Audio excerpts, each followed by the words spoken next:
কবরের জীবনটা আসল জীবন। বিশ্বনবী দোয়া করতেন, আল্লাহুম্মা ইন্না নাউযু বিকা মিন আযাবিল কবর।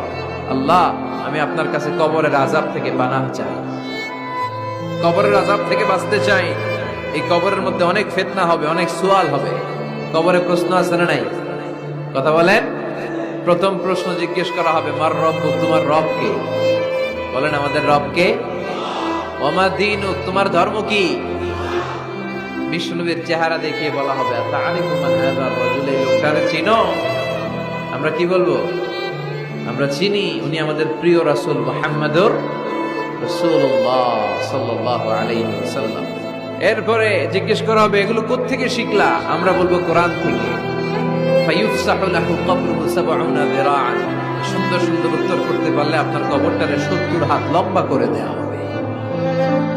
ইফতাহু লাহু বাবুন ইলাল জান্নাহ, জান্নাতের দিকে একটা দরজা লাগিয়ে